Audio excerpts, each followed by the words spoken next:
ৰাজনীতিত ধনবল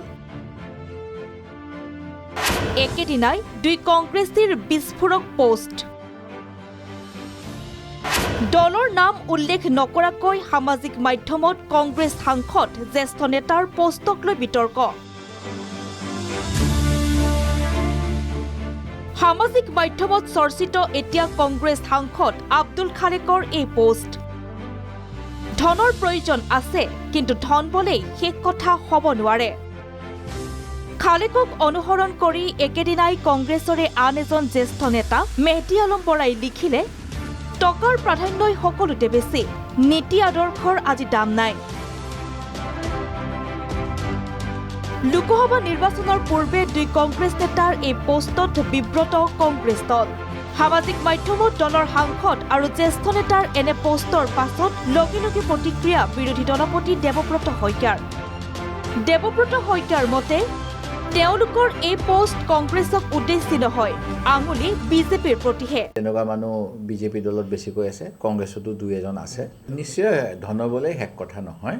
ধনবল শেষ কথা হোৱা হ'লে ভাৰতবৰ্ষৰ প্ৰধানমন্ত্ৰীৰ নামত মই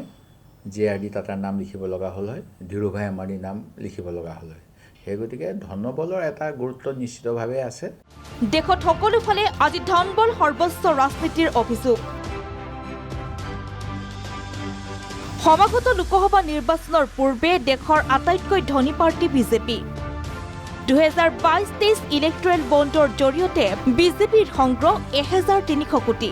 কংগ্ৰেছ থাকিল 171 কোটি অৰ্থাৎ 24 লোকসভাৰ পূৰ্বে ইলেক্ট্ৰেল বণ্ডৰ জৰিয়তে কংগ্ৰেছতকৈ 7 গুণ অধিক ধন বিজেপিৰ দলৰ সাংসদ আব্দুল খালেক আৰু জ্যেষ্ঠ নেতা মেহদী আলমৰ সপক্ষে পুনৰ যুক্তি আগবঢ়াই দেৱব্ৰত শইকীয়াৰ স্পষ্টীকৰণ এয়াই সম্ভৱতঃ দুই কংগ্ৰেছীৰ পোষ্টৰ আঁৰৰ কথা ধনবলটো এইকাৰণে কোৱা হৈছে যোৱাকালি আপোনাকে চাব ইলেকশ্যন বণ্ডত বিজেপিয়ে কিমান টকা সংগ্ৰহ কৰিলে কংগ্ৰেছতে সিমান কৰিব পৰা নাই শাসক পক্ষৰ কাৰণেতো গণতন্ত্ৰত আমি প্ৰতিষ্ঠিত ৰাজনৈতিক দল হোৱাৰ পিছতো আমাৰ প্ৰতি ধনী ব্যক্তিসকলৰ আকৰ্ষণ কম তেওঁলোকে ডনেশ্যন দিছে বিজেপিক গতিকে মই ভাবোঁ গোটেই কথাখিনি বহু গুৰুত্বপূৰ্ণ কথা কৈছে কাৰণ জুমলাসকলে তেনেকুৱা কথা কোৱাৰ পিছত ধনৰ বলেৰে চৰকাৰ গঠন কৰি আছে যোৱা সময়ছোৱাত জুমলাৰ বিৰুদ্ধে যাতে আদৰ্শগত যুদ্ধ হয় তাৰ বাবে আমি চেষ্টা কৰি আছোঁ বিপৰীতে শাসক দল বিজেপি আৰু বিৰোধী AIUDFৰ অভিযোগ কংগ্ৰেছত আজিও নিৰ্বাচন মানেই ধনবল একেবাৰে সত্য কথা কৈছে ইয়াতে কেৱল চলে ধন পৰিয়ালবাদ এইবিলাকৰ দ্বাৰাই কংগ্ৰেছ পৰিচালিত হয় আৰু তাৰ জল উদাহৰণ দিল্লীত বা অসমতো আপোনালোকে দেখিছে অসমতো এজন যুৱৰাজে যদিও সভাপতি পদত নাই গোটেইখিনি ডিচিশ্যন তেওঁ লয় এই ব্যক্তিজনে কৈছে একেবাৰে সঁচা কথা কৈছে যে কংগ্ৰেছ দলত কেৱল ধন পৰিয়ালবাদ ইয়াতে কোনো টেলেণ্টৰ মূল্য নাই কংগ্ৰেছৰ কাৰণে পুৰণি কথা নতুন একো নহয় কংগ্ৰেছৰতো নেতাসকলে এই কথা বতৰাবিলাক কৈ থাকে আমি শুনি থাকোঁ বাহিৰৰ পৰা যে কংগ্ৰেছৰ জিলা সভাপতি হ'বলৈ হ'লেও বোলে কিবাকিবি উপহাৰ দিব লাগে সভাপতিক উপহাৰ দিয়ে এই চব হয় আৰু টিকেটৰ ক্ষেত্ৰতো আছে MP এছেম্বলি বা আৰু জিলা পৰিষদ মিউনিচিপালিটি ইলেকশ্যনৰ টিকেটৰ বোলে ডাঙৰ এটা বজাৰ বহে এই কথা বতৰাবিলাক আমি শুনি থাকোঁ আৰু কংগ্ৰেছৰ বহু নেতা তেখেতসকলেও কৈ থাকে সময়ে সময়ে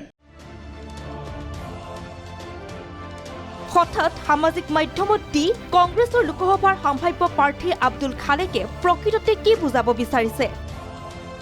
এই লৈ এই মুহূৰ্তত মন্তব্য দিয়াৰ পৰা বিৰত আছে আব্দুল খালেক ভিডিঅ' জাৰ্নেলিষ্ট নীলমৰ সহযোগত ভাস্কৰ জ্যোতি শৰ্মাৰ ৰিপৰ্ট প্ৰাগ নিউজ